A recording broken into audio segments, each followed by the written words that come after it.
Hello and thanks for staying on LN 24/7. This is Politics Now, coming to you live from our Abuja studios. My name is Morno Balagobo. We've got a very packed show for you today.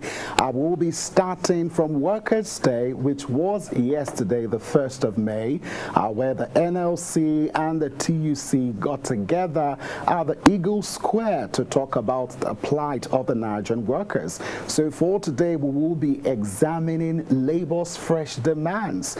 And guess who's joining us tonight? Mr. Benson Opa, the head of information for the Nigerian Labour Congress, will be joining us to have a conversation about some of these fresh demands to the federal government, and will the government be able to meet up to those demands?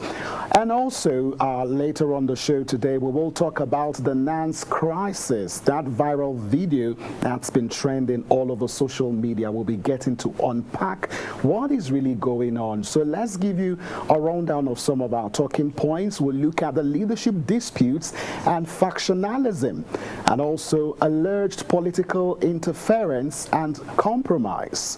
We'll also talk about welfare and the well-being of the Nigerian students. This association is supposed to be fighting and championing the demands for the welfare of the average Nigerian students. But no surprise, this is not something that is new. Over time, we've seen politics get so much involved in the leadership of this particular association. Well, joining us tonight on the show is Aruna Kadiri, former NANS president, and also our usual guest on the show will be with us, Mr. Austin Osage, political analyst. Austin is a UN ambassador and also a member of the APC, and he's not also new to the comradeship, so to speak, and the fight, a luta continua, they say. And then also tonight we'll talk about Trump's 100 days in office. We'll try to look at the impact on Africa. Let's give you a rundown of our talking points. We'll be looking at the deprioritization of Africa, talking about foreign aid cuts and increased tariffs. We'll look at security and counter-terrorism engagement. What has happened with that? I mean, in these times that we're living in, with what's happening in Nigeria, talking about the rising spate of insecurity, and also the DRC. What is the role of the US, and what has happened with engagement thus far?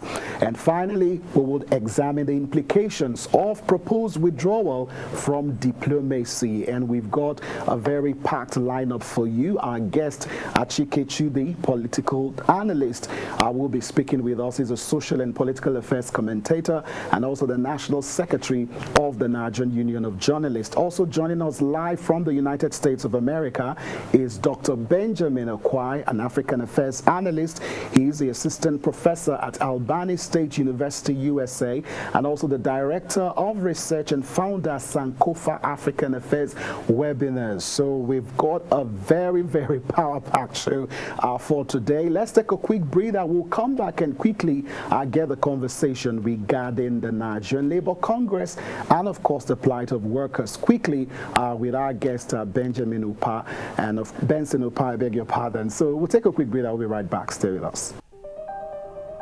LN 24/7 is first of all a news station. We continue with updates from the just concluded governorship in the southeast has raised questions if INEC will be able to conduct elections With a whole team of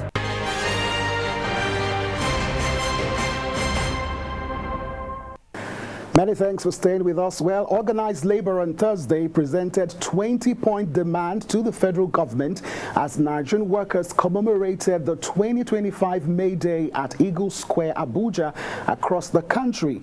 Among other things, the Nigerian Labour Congress and Trade Union Congress asked for tax cuts, better retirement package, reversal of the emergency declaration in Rivers State, salary adjustment, the withdrawal of the tax bills, reduction of telecommunication code tariff from 50% to 35%, and also upward review of the retirement age to 65 for all categories of civil servants. The national president of the NLC, Joe Ajero, presented the demands during the event in Abuja. Let's just have a few seconds of the sound bites.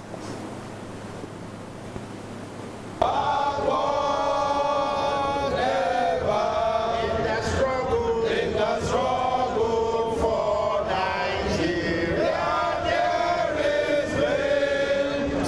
Aluta songs rent the air. Labour leaders in solidarity at this year's Workers' Day in Abuja. The Hill Square venue of this year's celebrations was filled with Nigerian workers from all sectors of the country. They are here to honor the contributions of Nigerian workers across various sectors. In a joint address to the workers, the president of the Nigeria Labour Congress, Joe Ajaero, and the president of the Trade Union Congress, Festus Osifo, said that this year's theme, Reclaiming the Civic Space in the Midst of Economic Hardship, captures the urgent need for Nigerian workers and citizens to play an active role in defending democracy, pushing back against the forces of repression, and rebuilding the nation on the foundations of justice and equity. These days, 10.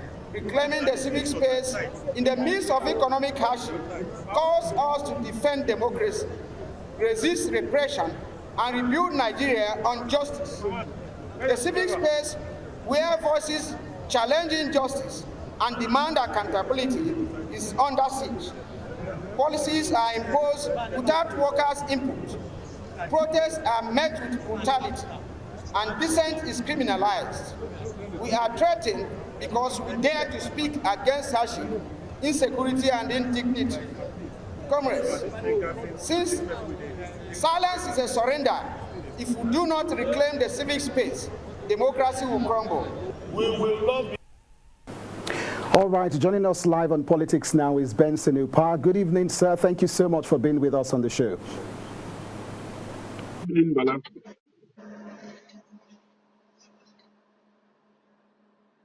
I recall last year the conversation was surrounding the whole issue of new minimum wage.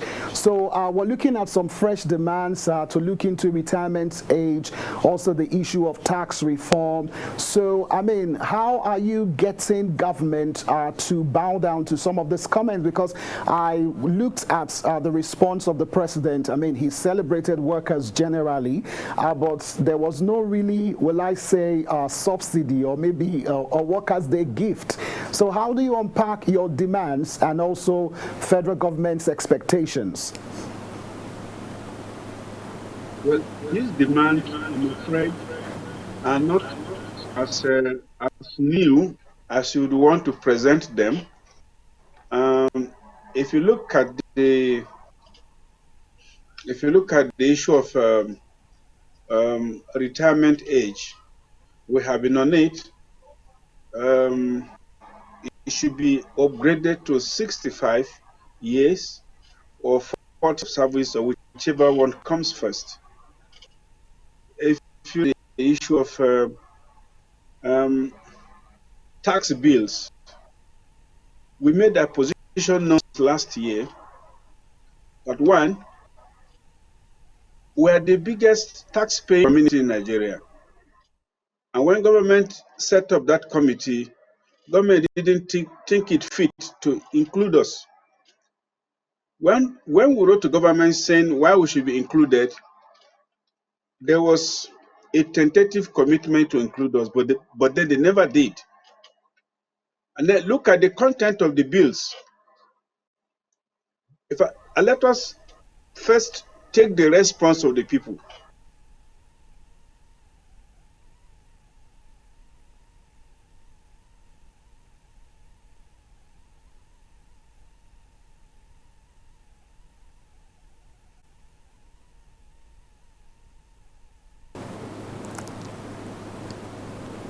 Hello, Mr. Benson Upah. Are you there with us? Okay, go ahead, sir. I can hear you now. So you've not been hearing me? I can hear you now. Go ahead, sir. I said those bills were represented, but of course, that did not detract from the fact that the bills were unpopular, and largely due to inadequate consultation and education of the people. Now, those bills take whatever is left for the workers, because the bills intend to tax allowances and benefits of workers that that were hitherto tax exempt. So they do not bode well with us. Now, government says, well, those earning 1 million naira annually or thereabout will not pay those taxes. But the truth is that in the formal sector, there is no worker earning 1 million. So that relief exists only in principle. So, given the ferocity of this bill, in fact, even to the petty people operating in the informal sector, we demand that the bills be withdrawn, further consultations had, and the contents of the bills made more friendly. All right, now, Mr. Benson, one of your demands is also the reinstatement of Governor Fubara in Rivers State. And of course, there's just been a whole lot of reactions as to democracy. But that seems to be a little bit political. So can you share your thoughts on that particular issue? Then finally, your thoughts also on some of the governors who are not paying minimum wage. What has been the response so far? And how are you fighting those governors who are not paying the new minimum wage? And I also recall you're asking for a living wage, because you are saying now that the 75,000 naira minimum wage is not a living wage. First of all, Mana, let me tell you, the issue in Rivers State, or the declaration of the state of emergency, we say did not conform with the provisions of the Constitution. So we are not relying on the content of any political party's manifesto. We are relying on the content of our Constitution, which is the ground norm. You understand? Section 305 is amply clear on conditions and precedents for declaring a state of emergency and how it should be declared. But clearly the president overstepped his bounds. Okay? Any lawyer wearing his wig on the right side of the head knows, and not a few of our respected lawyers have made their positions known on this matter, that Mr. President overstepped his bounds. So we are guided by our Constitution. Benson, with these demands now, like you've corrected me, they are not really fresh. Are we going to see any form of industrial action? Will there be ultimatums to the government?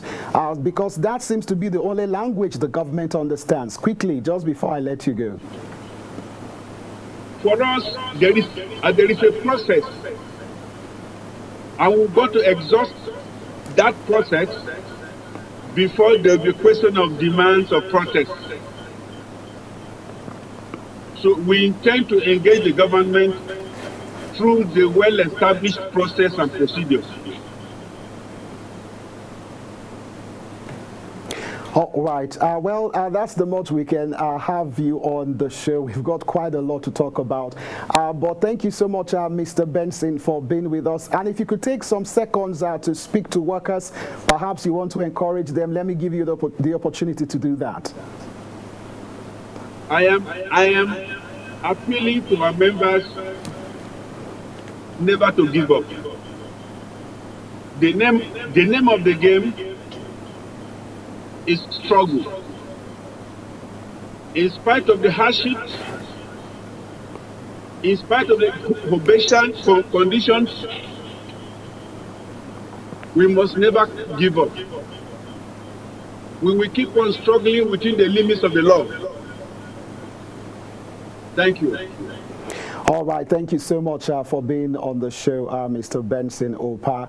That's the head of information for the Nigerian Labour Congress. Thank you so much for being with us, sir. Thank you. Okay, this time around, we're moving the conversation to the issue of the NANS crisis.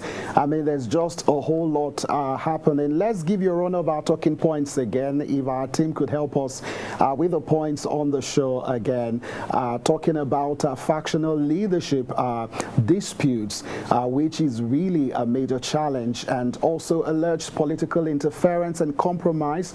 Talking about that video by Issa that was just all over X, trending, I think, at number 2 as at this morning, making allegations against President Bola Ahmed Tinubu's son, Seyi Tinubu, and also the welfare and well-being of Nigerian students, which should be the key concern. Well, joining us live from the Federal Capital Territory, Abuja, is Austin Osage. Austin, thank you so much once again for being with us on the show. Thank you for having me. Okay, we also have Haruna, who is a former NANS president. He is live with us. Good evening to you, Haruna.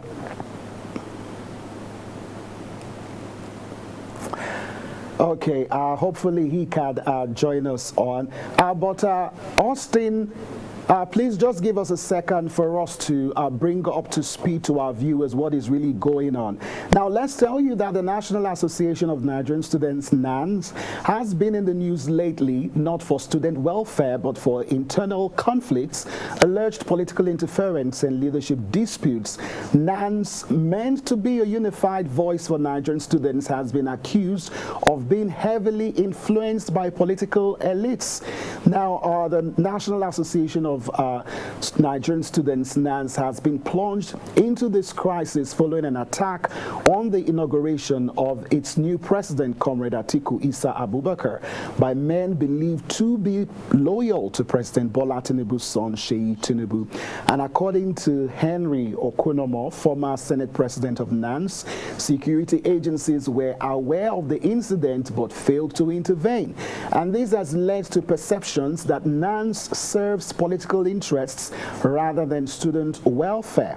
Now, Okoma, who was speaking on national TV on Wednesday, dismissed claims of factionalism within NANS, say there is no faction in NANS. The current leadership is legitimate, and Comrade Atiku Issa Abubakar is the duly elected president. He said he noted that the organization's leadership has adhered to constitutional procedures, with each president peacefully handing over to a successor in an orderly transition. Meanwhile, the president of the National Association of Nigerian Students, Comrade Olushola Ladoja, has also affirmed that he alone remains the legitimate and the globally recognized leader of the body.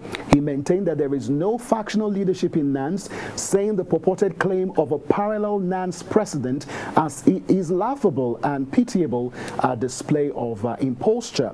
And of course, noting that Atiku, the one who also claims he's president, did not participate in the last convention that ushered in the new leadership of the organization, and continues to parade himself as president. Now, let's not forget that NANS, faces recurring factionalism, with multiple individuals claiming leadership roles.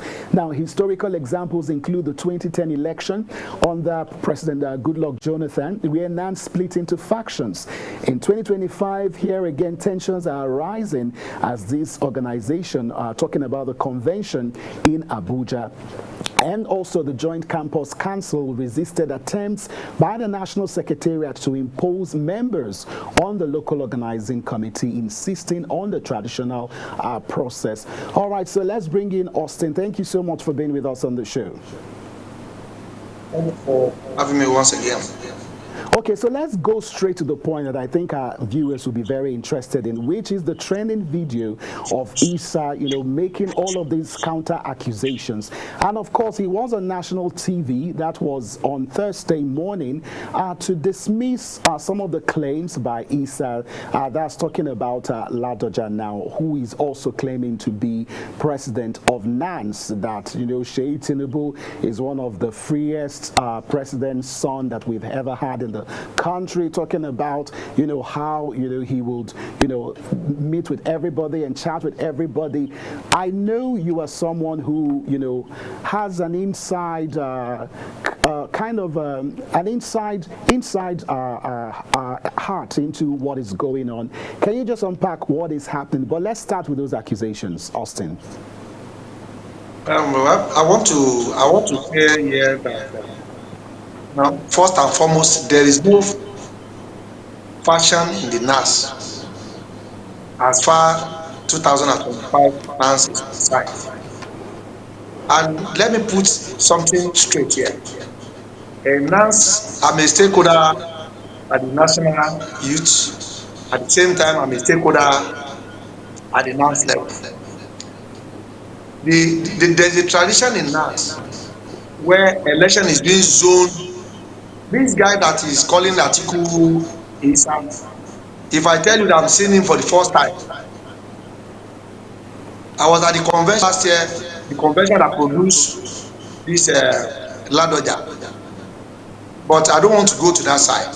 Now, the issue is this: the guy that is laying claim that is a personal president, there was no convention that produced him. What you rightly said before now was that there is most people that used to claim fashion before now, they always have their convention somewhere, maybe. This time around, this same guy does not have any convention anywhere. That probably by producing. And I want to send something clear to the public. He is from the ABU, from Zone A. The current NANS leader is from Zone C, which is the North Central. Ladoja is from the University of Jos. He's from the North Central. So you can't come from another zone when your zone is not the one they zone the president. That is just to lay a foundation of what I'm saying. They used to zone every year. NANS zone their president to a zone. Now you are not from the zone that include the president. So if they are to have a fashion in NANS today, there have to be a fashion from those that contested with him at the convention. But for the first time, they don't even have anything of sort. Okay, now, So Austin, permit me to interrupt a little bit. Now, part of the allegations was that he was allegedly offered 100 million naira, so to speak. And we can understand why, politicians and the elite would want to have, a sort of influence over this particular association because, they control over 40 million students. So what is your reaction to that? No, it's not true. It's not true. You can nobody see. Those are just a lie from the pit of hell. Get it clear. You are from a zone that you are not to produce a president. Are you getting me? Who will offer you money? It's not from the zone. The zone that produces the president now is Zone C, that comprises of North Central Zone, Kwara, Kogi, Plateau, Benue, Nasarawa. So you are from ABU. Zaria, as is claimed. And again, get it. His mates in NANS, they were in NANS between year 2000 to year 2010. None of his mates, you can't tell you that he has a friend. So, but that is to him. When he alleged that he was beaten, I laugh at it. Some people might punish you personally. Probably maybe boys, maybe they beat you. I don't know. So the idea of somebody offer you money, somebody can only offer you money when you are a contestant. So let Nigerians get this information clear that the zone to produce the president are North Central, not Zone A. He's from Zone A. The school he said he's been admitted as a student there is ABU Zaria. So now the president is going to North Central. The current president that's holding the president now is from Zone C, which is the University of Jos. So the idea of maybe somebody give you money, nothing of God, because you can only be a contest in an election before somebody can offer you money. Now, The Austin, zone but the that you claim produce. that he's making is the fact that he was beaten, allegedly because he refused to accept that particular amount. And you That's are what I'm calling saying. it laughable. I can understand the legality No, get of whether or not no, I he want you to is get president or not. no, Please go ahead. I want you to get the wait. I want you to get it clear. The zone, see, each year, every year, the NANS presidency zone to a zone A, B, So now your zone, the school he said is being admitted is ABU Zaria, zone A in Northwest. Now, the zone to produce the 2025 president is zone C, which is North Central. So now you are not even from that zone. You are not even a contestant. So who will offer you money? These are things that Nigerians and the media house, there is no passion in NANS as far as NANS of today is concerned. There is no passion at all. So now, if there should be a fashion, those that will personalize it will be people that contested with the president. Are you getting my point? So Nigeria should get that clear. He's an impostor. He's not part of the election. So an election that you are not part of, how do you lay claim that money was offered to you? Offered to do what? That is what we Now, should get. but Because Austin, would there you are media agree houses that are that reporting that would you he agree? was kidnapped. Do you get it? So he was not supposed to be part of the election. Number one. Number two, if he said he has a passion as he claimed, where was his convention held? Are you getting my point? So, and mind you, as you said in 2014, 2013, 2014, during President Goodluck Jonathan, anybody that formed faction in NANS, they contest entire same election with whoever that won the election. But this time around, you are not part of the contestant.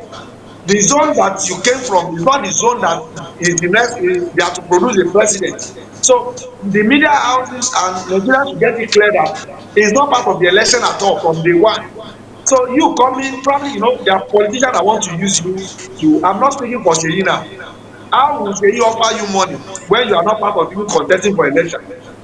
How will Sheyi come? Because it's laughable for whoever that want to listen, that devoid of emotions and all that. Because Okay, this guy, let's move on, Austin. I think you've quite made that point clear. Now, in the interview that Lajaja had on one of our colleagues, of course, sister stations, he made mention of the fact that they had this sort of reconciliation meeting, and I also saw the report where both of them met together to, pose a united front. So what has happened, given the fact that, these two, just weeks back had said that, oh, everything is fine, there is no division in NANS and all of that. So what do you make of what's happening?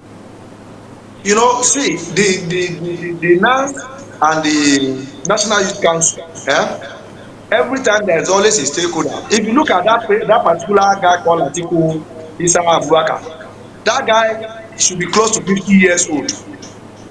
So which school? Because if you are that of age, if you are that of age, look at that his age. It's about 50 years, if not more than 50 years. But sorry to So cut in, Austin. Are you aware that both those who have MSc and PhD can contest for those positions? no, I know. If I should tell you, I'm a stakeholder, I know all the rules, I know all the constitution. I know. What I'm saying is this, is that if you look at it clearly, I think it should be a kind of, you see, normally politicians, when election is coming, every election year, politicians trying to corner some students, some people that they believe they can use for election. Are you getting me now? And for me and you to know today, you calling Seyi Tinubu out single-handedly, to call Seyi Tinubu out and probably say the minister of youth. Now, election that obviously you are not a part of the election, you are not a contestant in that election. So Sheyi will call you to give you money based on what? And again, let's get something clear. And that I was on the radio program this afternoon when I was telling the audience that Nigerian and the media can as well as help. There is no fashion because many people are reporting that there is no fashion as far as NANS of Nigeria today is concerned. But No Austin, single I want fashion. to ask you, but Yes. will you agree with me, or do you agree, rather, you don't have to agree with me, that there is this sort of pressure from the political class to influence the leadership of this particular association? Oh, sure. Let me give an example. In 2019, the NANS as are there, they declared support for Atiku now in 2019. Are you getting me? In Port Harcourt when they had the convention. So it's not it's like that most times. Politicians want to hijack probably the dogged students, the students that they believe that probably have the capacity to, but not on this particular. If the guy was doing it, I personally, I don't know if I've not seen it. If he was doing it for the sake of, okay, probably I'm a politician, because if you look at social media now, his picture has been trending. He was with the former governor of Jigawa State, Sule Lamido. He was with Atiku. He was with people, probably trying to solidarize, probably maybe trying to form probably part of the coalition, and probably for that coalition to have most times politicians want to bring almost all the stakeholders, probably for the NANS, from the National Youth Council, everybody, they want to bring them so that the coalition will look as if, yes, it's been accepted by all the stakeholders in the country. So to me, if they are rolling with politicians, snapping pictures with them, having a meeting with them, you can as well as declare. And mind you, this same guy, he contested in Kogi election last year. He contested Kogi election. Is it last year or the last 2 years? In 2023, he contested Kogi election. Are you getting me? Where he failed woefully. So that is kind of person. Are you getting me? But if you want to be a politician, he can as well as on his own declare probably I'm supporting so person without bringing some names inside. Because by the All time you are right. bringing names inside, then you make it look as if probably there's a problem. As far Okay, as I'm okay. concerned, So, Austin, we have as to of move today, forward because of time. But finally, before I okay. let you go, let's talk about the welfare of Nigerian students. I mean, it's 2 years of President Bola Ahmed Tinubu's administration. We know the students' loan scheme has been put out there, and there's been these allegations of whether it has been properly, disbursed so far. These should be the concerns of NANS. Do you see how fast will they move past this crisis, so to speak? I know you don't want to call it factional leadership, and actually focus on the real issue, which is the welfare of students. That question will go. That question will go to the Minister of Youth.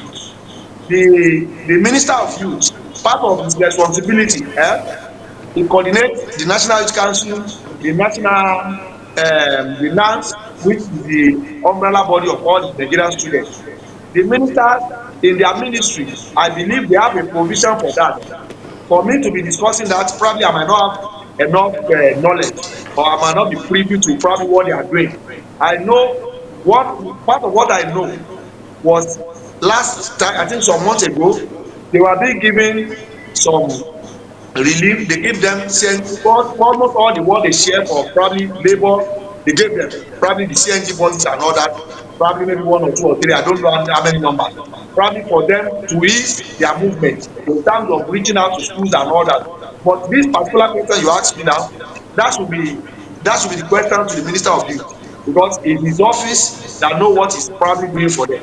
I want to Well, I believe would that agree one that thing it is should go to the minister, but also recall that the NANS also have to put pressure on the minister. But our time is up for this conversation. Once again, Austin Osage, UN ambassador and also member of the APC. Thank you so much for sharing your thoughts on this particular issue. thank you for having me. Thank you very much. All right, so you're still watching Politics Now. Don't go anywhere. We're about to look at Trump's 100 days in office impact on Africa. And our guest, Professor Benjamin Akwai, is standing in from the United States. And also Achike Chudi, political analyst, would also be with us shortly. Do stay with us. We'll be right back. Ellen 24/7 is first of all a news station. Well, we'll continue with updates from the just concluded governorship in the Southeast has raised questions if INEC will be able to conduct elections. With a core team of over 40 correspondents spread across Nigeria. This is the Otedola Bridge, the famous Otedola Bridge. We are not here to beg, but we are here to fight for our rights. And affiliates in Africa, Europe, America, and Asia. Under heavy security here in Lagos, Nigeria. We give you news as it breaks from the perspective you can trust. They told us that they are going to be here from 7 a.m. and they've been here since morning. Ellen 24/7 News, where the story goes, we go.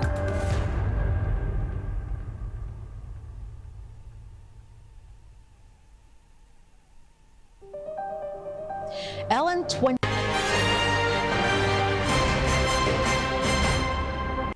Many thanks for staying with us. The conversation continues on Politics Now. We are looking at Trump's 100 days in office impact on Africa. Our talking points will focus on the deprioritization of Africa, talking about foreign aid cuts and increased tariffs. Also looking at security and counter-terrorism engagement and the implications of proposed withdrawal from diplomacy. Our guest Achike Chude joins us, and also Professor Benjamin, I beg your pardon, joins us from the United States of America. Prof, thank you so much for being with us tonight on the show. So much to you and your viewers. All right, good to have you. Give us a few minutes to break down the conversation for our viewers and bring them up to speed. Well, Trump's administration issued a 90-day stop work order on USAID projects, effectively halting thousands of humanitarian and development programs worldwide, including Africa. This led to the near dismantling of USAID, a key agency for U.S. foreign assistance.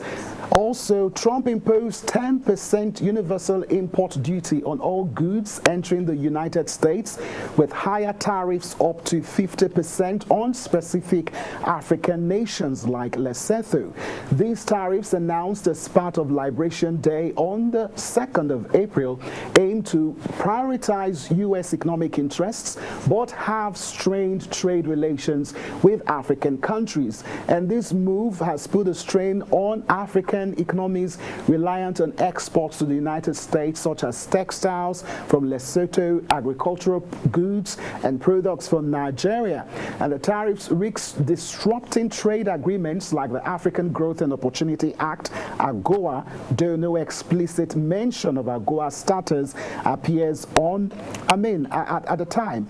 And also, during his first term, Trump engaged with African leaders on security, supporting counter-terrorism efforts like Nigeria's fight against Boko Haram and Kenya's operations against Al-Shabaab. In his second term, first 100 days, there is no direct evidence of new security initiatives, but his administration's focus on reducing foreign aid and restructuring diplomacy suggests a shift in approach. Now, also concerning for Africa, leaked executive orders suggest Trump is planning to close U.S. embassies and consulates across Africa, potentially ending most State Department operations on the continent. This would mark the most significant restructuring of the U.S. foreign policy in Africa since 1789.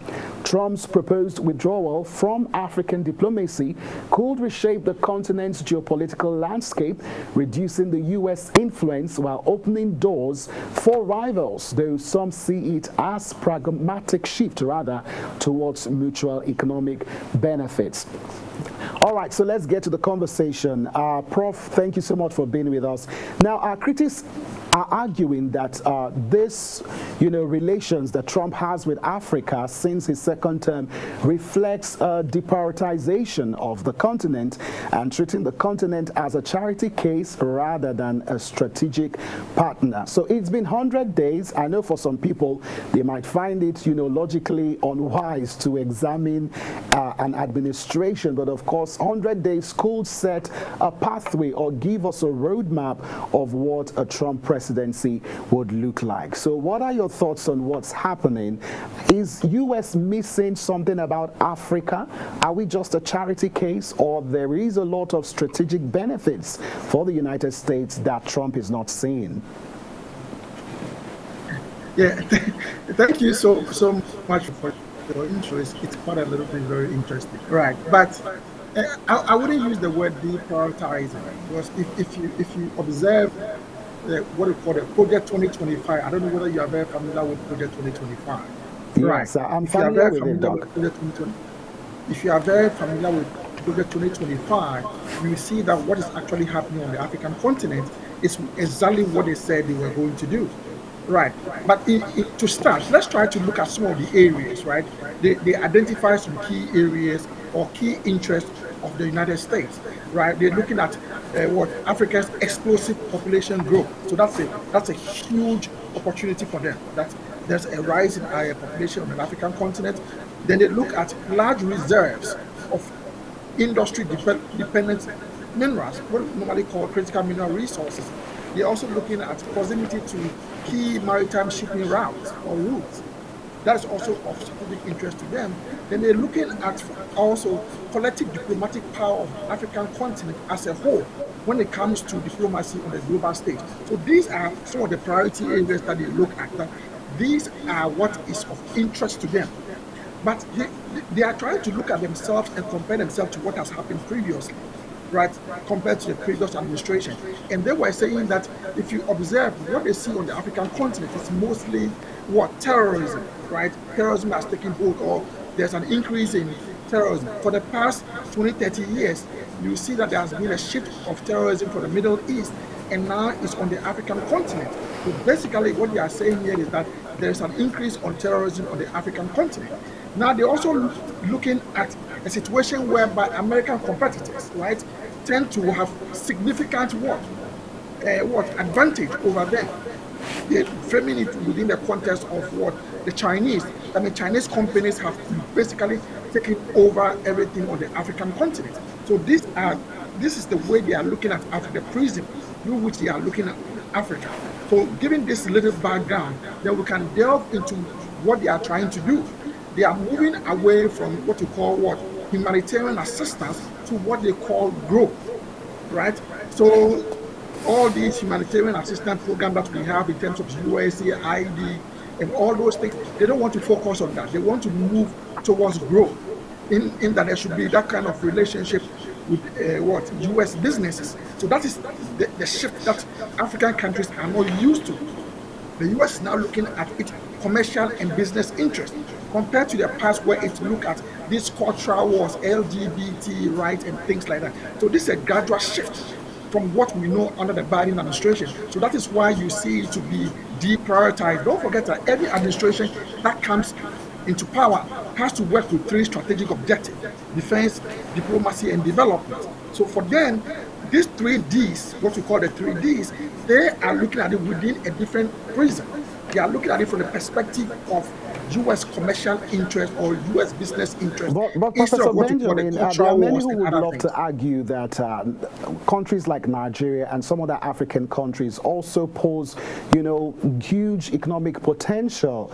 I don't know how you would see it, but just a few days ago, we're talking about the decline in Nigeria's exports to the United States, which has gone to as bad as 70%, and it's calling for concerns. I know outside the tariffs, there are other issues with quality, whether the goods match up to what America would expect from Africa. But, do you feel that the Trump administration is downplaying this opportunity, or would you say we're just not good enough?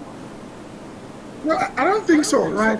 Like I said, it is business and commercial interest. They've just been in power for 100 days, and you can see there's a whole lot of confusion everywhere. They have some of their secretaries are very amateur. They've never been in government before, so you can see a whole lot of confusion.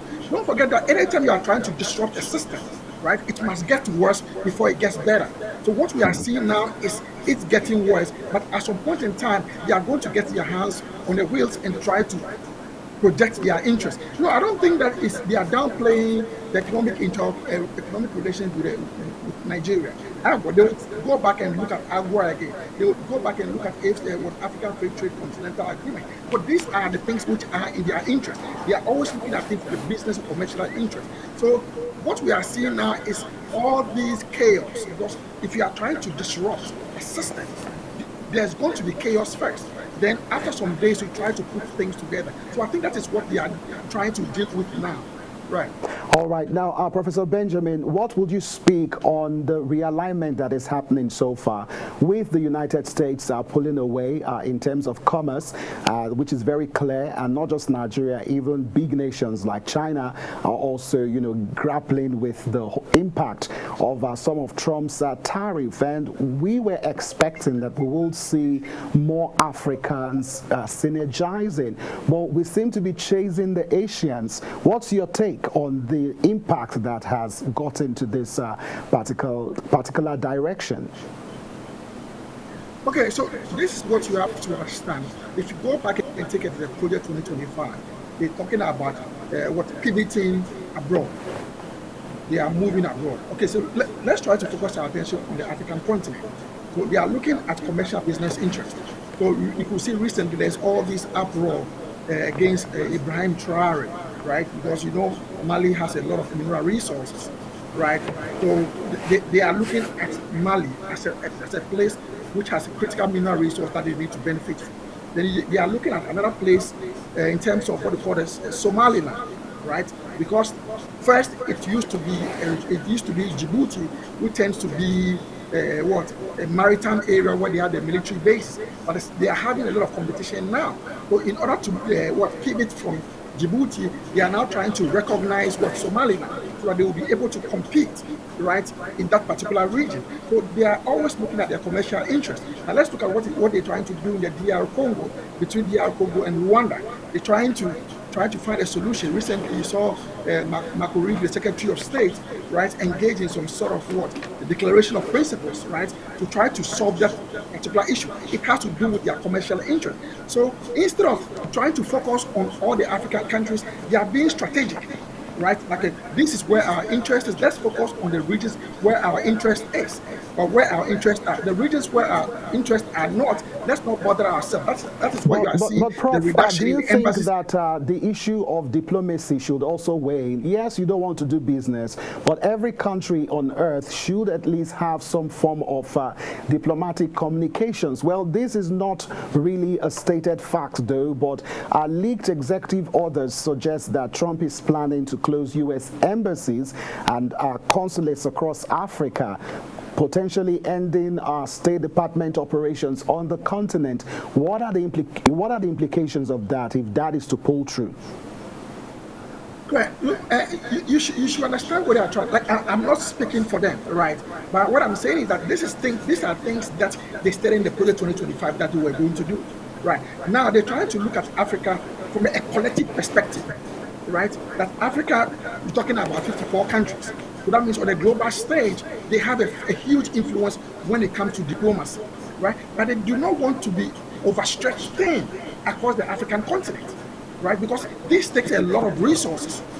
They want to focus their attention on the United States.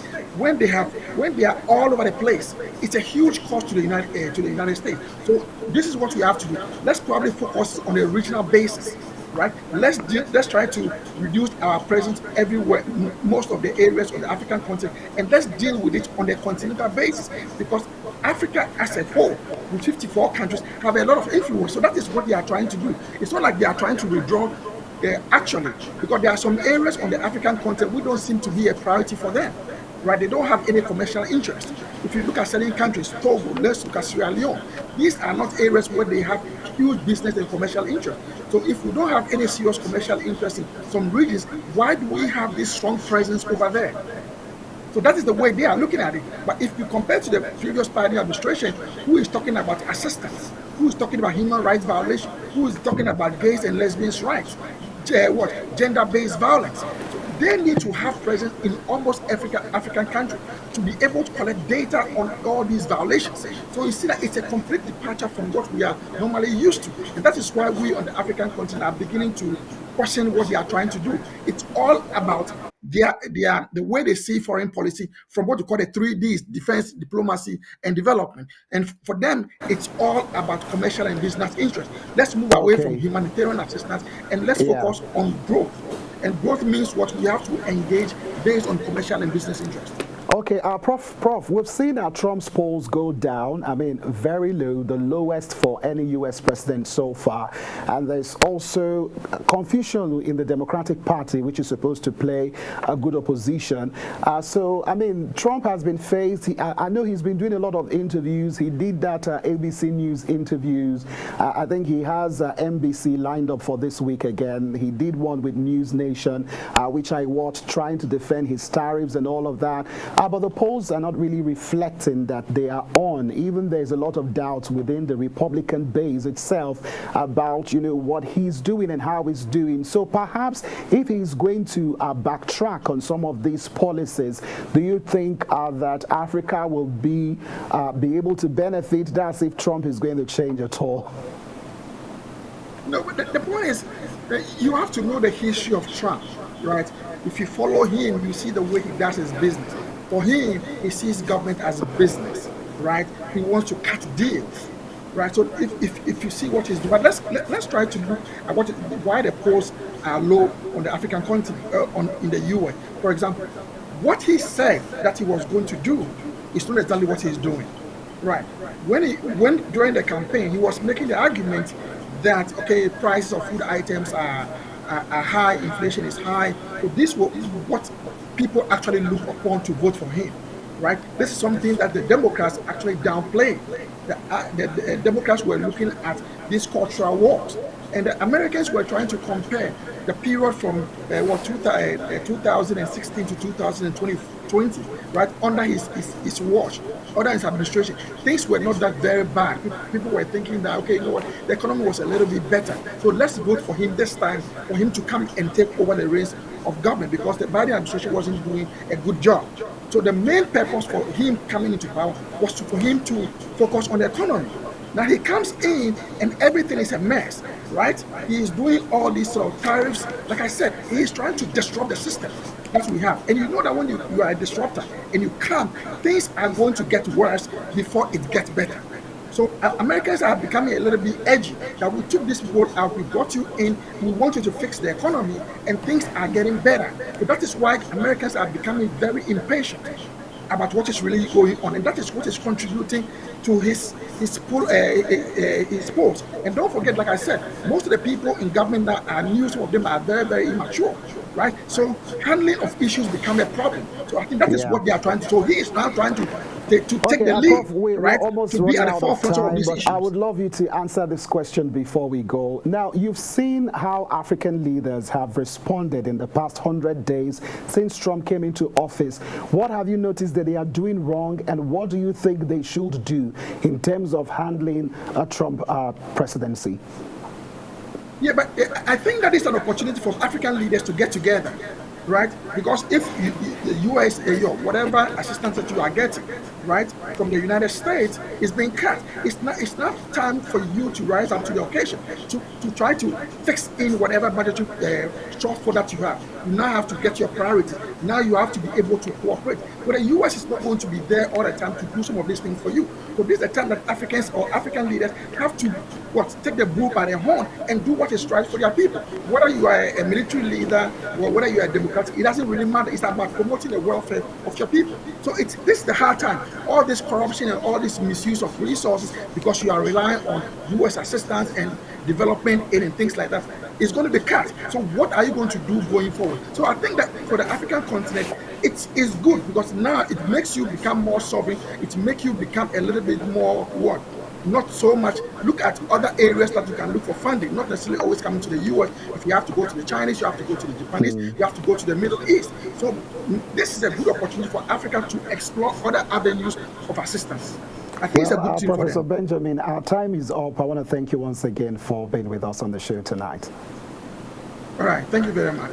Enjoy the rest of your weekend. That's the much we can take today on Politics Now. Well, we want to thank our guests for being with us, Benson Upa, the spokesman for NLC, and of course the head of information for the Nigerian Labour Congress. Also, our guest, Aruna Kaduri, I'm sure probably because of network challenges couldn't be with us. Many thanks to him, former NANS president, and also Austin Osage, political analyst, UN ambassador, and member of the APs for being with us. And of course, Prof. who joined us from the United States of America. And of course, the show will continue to do its job by monitoring all political happenings in Nigeria, Africa, and the rest of the world. Once again, my name is Morno Balagbobo. Many thanks for watching tonight.